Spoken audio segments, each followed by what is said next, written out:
말씀 누가복음 14장입니다. 14장 14절.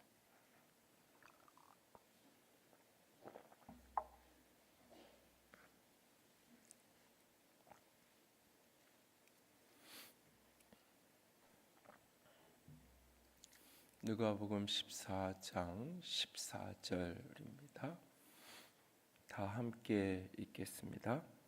그리하면 그들이 갚을 것이 없으므로 내게 복이 되리니 이는 의인들의 부활 시에 내가 갚음을 받겠음이라 하시더라. 아멘.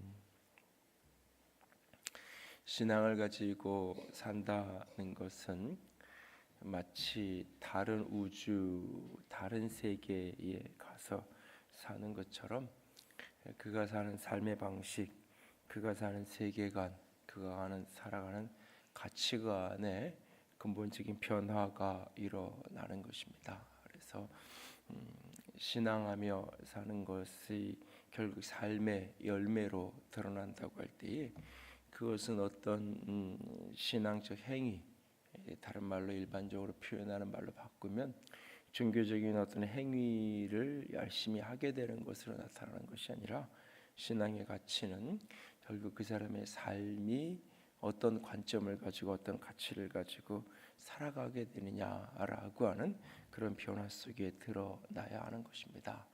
하나님이 이스라엘 백성이 가나안 땅 그 애굽에서 400여 년 동안 노예로 살던 그들을 애굽에서 건져내시죠. 구원하시죠. 그리고는 하나님께서 그들을 가나안으로 바로 이끌고 들어가지 않으십니다. 그리고 그들을 광야 길로 인도해 가시는데 그들이 이 애굽에서부터 이집트에서부터 가나안 땅까지 갈 수 있는 가장 최단거리라고 할 수 있는 지중해 해안선을 따라서 가는 길, 오래 걸려야 한 2주 정도면 갈 수 있는 그런 정도 길이 있음에도 불구하고 그 길로 이스라엘 백성들을 이끌고 가지 아니하시죠. 그리고 하나님께서 그들을 홍해로 이끌어 가십니다. 그래서 홍해를 건너 광야를 거쳐 시내산까지 이르게 되죠. 아마 이것은 처음 하나님이 그들을 구원하신 목적하고 상관관계가 있습니다. 모세를 불렀을 때 하나님이 뭐라고 말씀하시냐면 내 백성을 가서 건져내라고 말씀하시면서 그들이 이곳에 와서 나를 섬기게 될 것이다. 그러니까 시내산에서 모세를 부르신 하나님께서 바로 이곳에서 그들이 와서 나를 예배하게 될 것이다.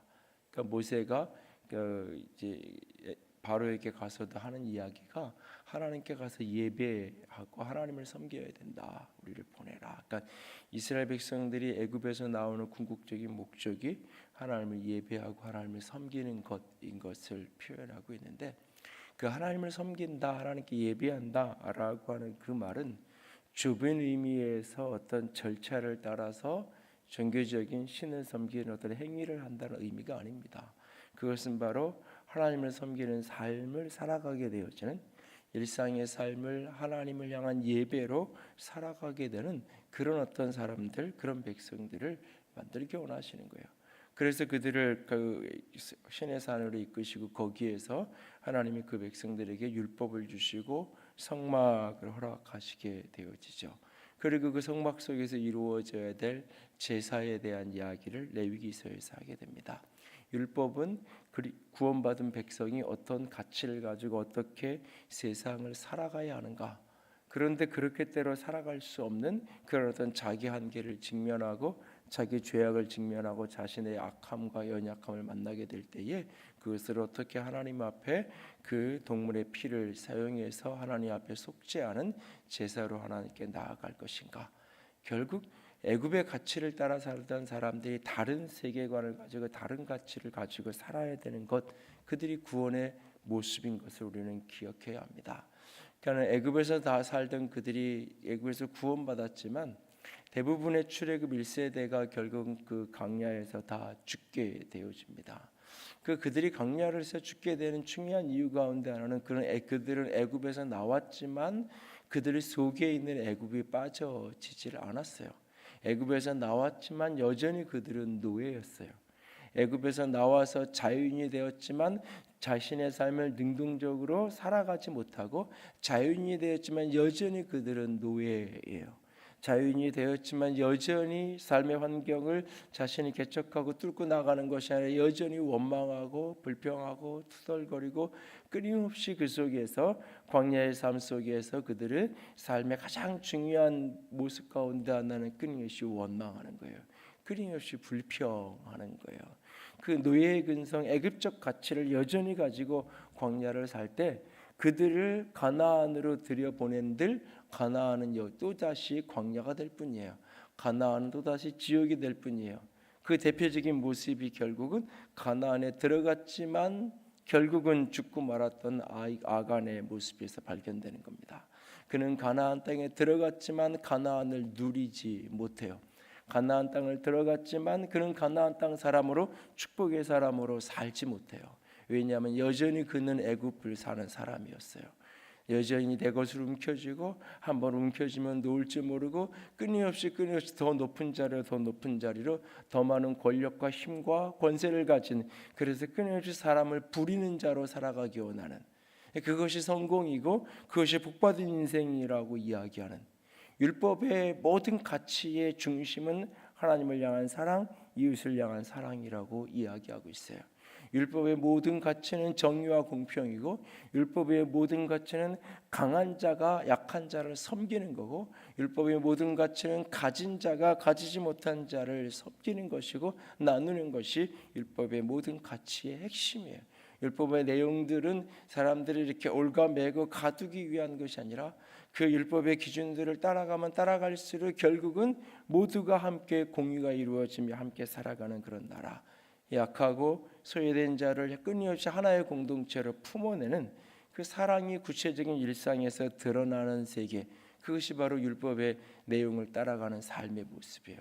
그런데 그것이 인간의 연약함, 이 죄성, 이 악함이 그것을 끊임없이 가로막는 거예요. 그래서 끊임없이 하나님께 제사하면서 속죄의 제사를 성막 가운데 끊임없이 하나님께 나아가면서 나의 이 죄성과 약함을 끊임없이 하나님께 내어드려 회개의 고백으로 하나님께 나아가 끊임없이 속죄하고 또다시 삶의 자리로 돌아가서 행할 수 없지만 그 율법의 가치를 따라 살아가기를 또 힘쓰고 애쓰며 걸어가는 인생, 그것이 구원받은 삶이에요. 가나안 땅이 축복이 되는 이유는 가나안 땅이 당시 풍요한 땅이어서만 아니에요.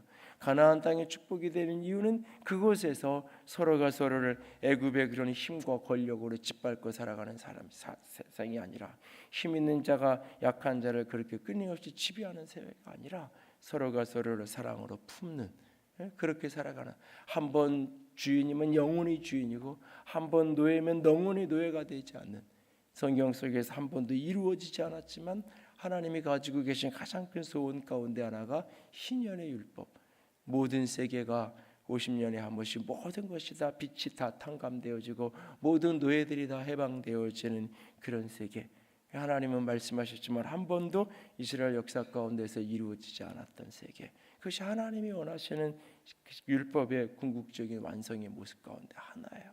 오늘 우리가 그리스도인으로 살아간다는 것, 예수를 믿고 주님 앞에서 살아간다는 것, 그 중요한 모습 가운데 하나는 가치가 전복되어져 가치가 달라지는 거예요. 내가 세상에서 살아가던 삶의 가치관을 그대로 가지고 와서 내가 믿는 대상, 내가 원하는 목표가 있고 내가 원하는 꿈이 있는데 그것을 도와줄 존재를 하나 더 만드는 것, 세상에 살 때 내가 나를 도와줄 수 있는, 내가 성공해야 되고 내가 높아져야 되고 내가 권력 있는 자가 되고 힘 있는 자가 되기를 원하는데 이것을 도와줄 존재를 하나 더 만드는 것, 그것이 신앙을 갖는 것이 아니에요. 신앙을 갖기 시작하면서 가장 근본적으로 일어나야 되는 것 중에 하나가 내 인생의 꿈이 달라지기 시작하는 거예요. 내가 더 많은 걸 가져서 내가 더 많은 능력 있는 자가 되어서 더 많은 사람을 부리는 자가 되는 꿈이 아니라, 그것이 아니라 내가 주님을 따라 끊임없이 섬기는 자가 되어지는 꿈. 언젠가 제가 그런 얘기를 드린 게 적이 있죠. 아들이 열심히 공부를 했어요. 너무너무 열심히 공부를 해서 서울대 의대를 가고 그래서 부모의 자랑이 되고 부모의 기쁨이 되었어요.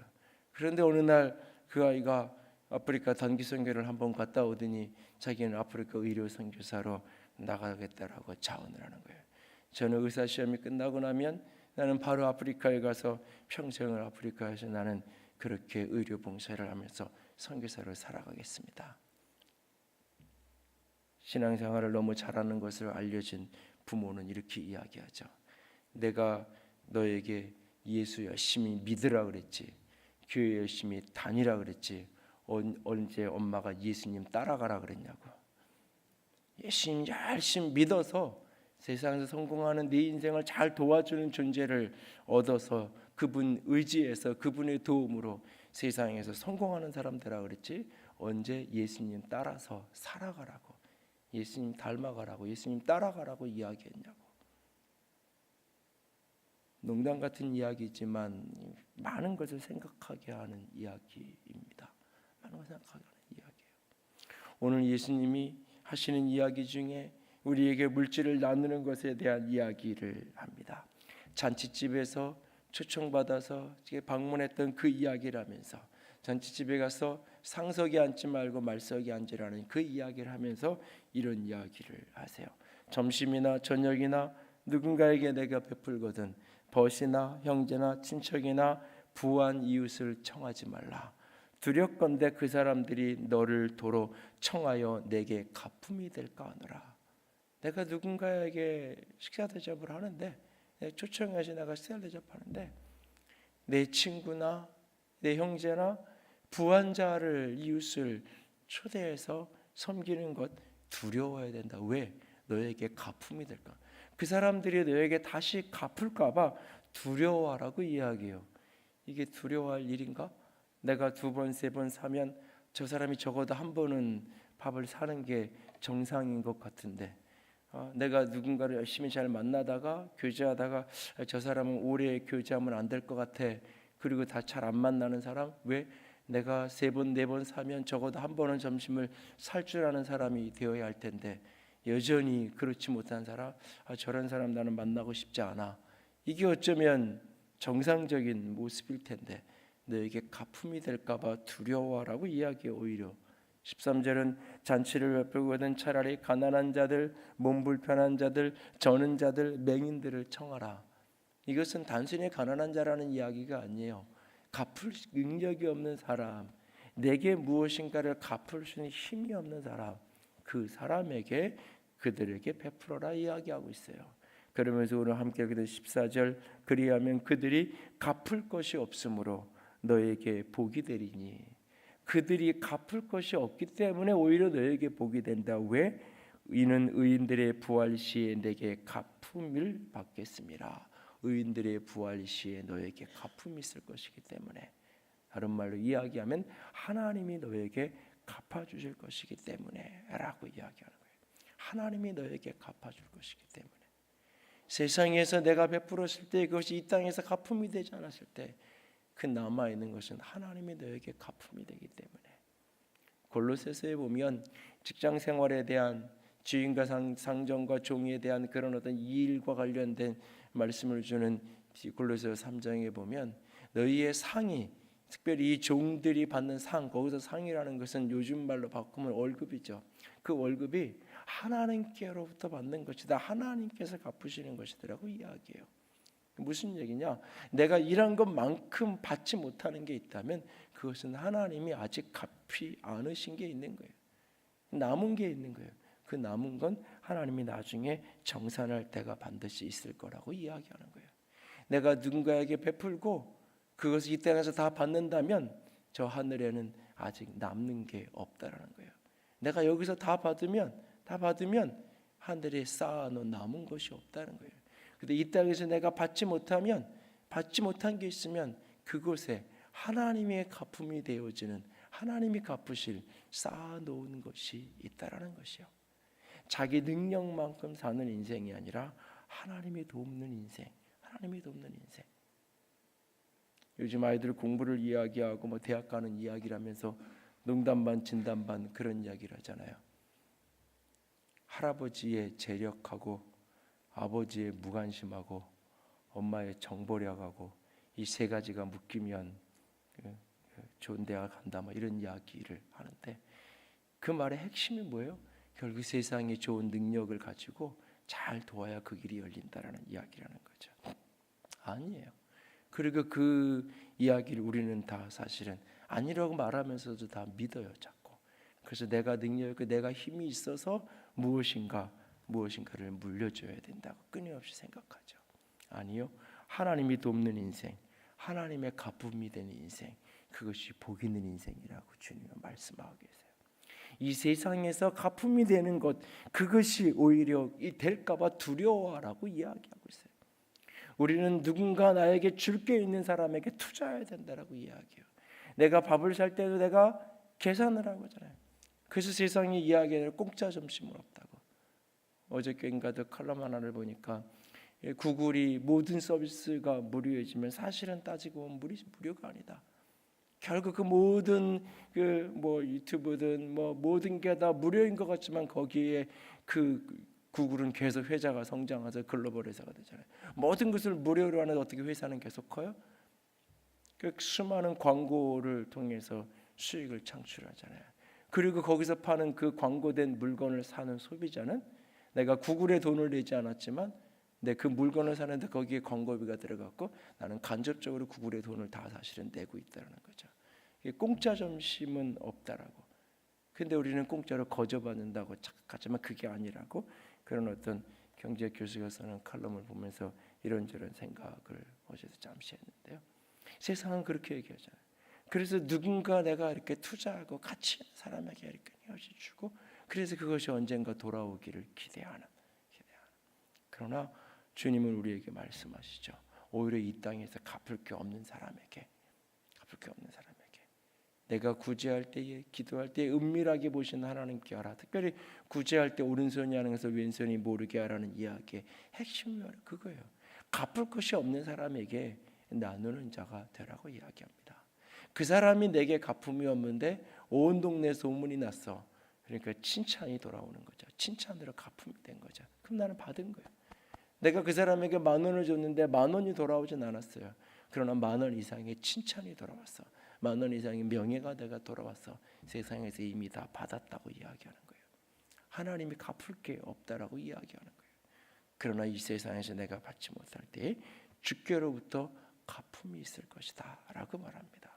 그래서 갚을 것이 없으면 이 갚을 것이 없다는 이 말은 내가 누군가에게 줘야 되는데 빚을 졌는데 갚을 능력이 없다라는 이야기가 아니라 내가 누군가를 도왔는데 내가 누군가를 베풀었는데 그 사람이 내게 갚을 것이 없을 때에 바로 내가 복을 받은 사람이다 라고 이야기하고 있는 거예요. 내가 주고 못 받았는데 내가 주고 받지를 못했는데 받은 게 없는데 나만 손해본 것 같은데 오히려 그게 복 있는 것이라고 말하고 있어요. 왜? 하나님이 갚아주실 것이기 때문에. 하나님이 갚아주실 것이기 때문에. 나만 그렇게 사는 것이 아니라 우리가 그렇게 사는 세상, 그것이 바로 천국이에요. 나만 그렇게 사는 세상이 아니라 우리가 그렇게 살아갈 때 그 공동체, 그곳이 천국이 이루어지는 거예요. 그것이 주님이 율법의 가치 속에서 가나안 땅의 이야기를 하는 거예요. 그래서 농사를 소출할 때도 저 모서리에 있는 그냥 놔두는 거예요. 포도를 딸 때도 다 따는 게 아니에요. 그냥 그렇게 좀 이렇게 듬성듬성 일부러 놔두는 거예요. 처음부터까지 다 이잡듯이어서 거두는 게 아니에요. 이 별 이삭을 해도 저 모서리에 그냥 놔두는 거예요. 왜? 다른 사람들 가서 이렇게 따서 먹고 나눠가라고.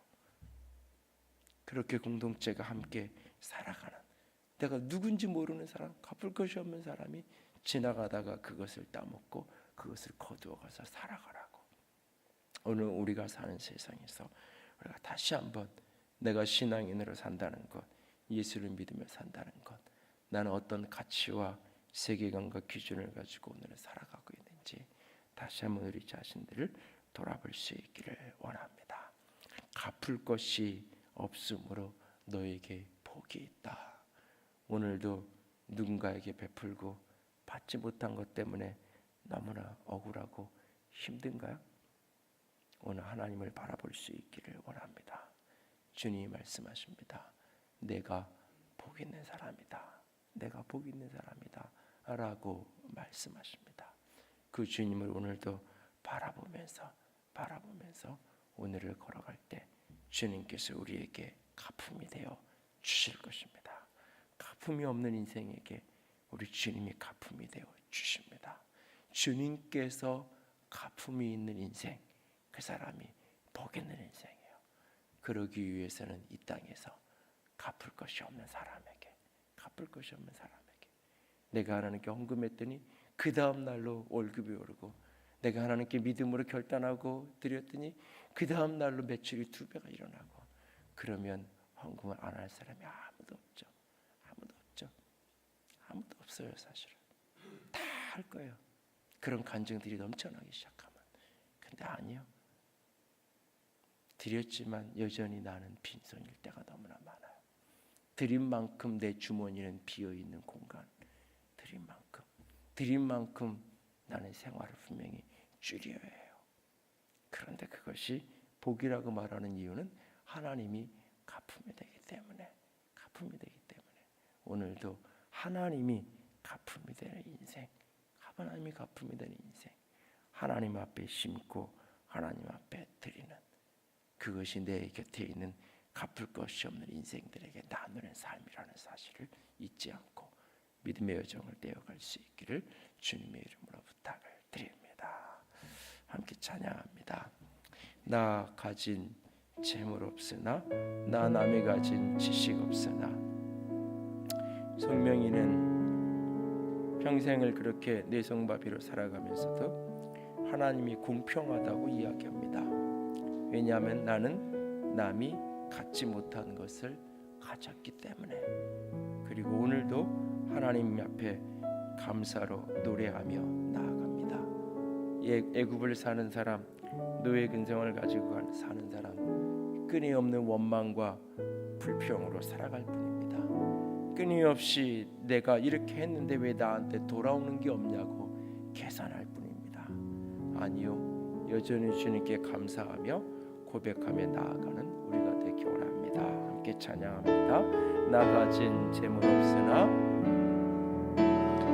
나 가진 재물 없으나, 나 남이 가진 지식 없으나, 나 남에게 있는 것 같지 않으나, 나 남이 없는 것 있으니, 나 가진 재물 없으나, 나 가진 재물 없으나, 나 남이 가진 지식 없으나,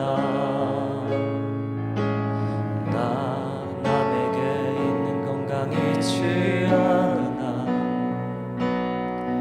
나 남이 없는 것 있으니, 나 남이 못 본 것을 보았고, 나 남이 듣지 못한 음성 들었고, 나 남이 받지 못한 사랑받았고, 나 남이 모르는 것 깨달았네.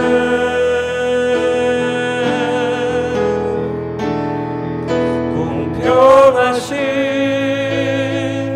하나님이 나 남이 가진 건 나 없지만, 공평하신 하나님이 나 남이 없는 것 같게 하셨네. 공평하신 하나님, 공평하신 하나님이 나 남이 가진 건 나 없지만, 공평하신 하나님이 나 남이 없는 것 같게 하셨네.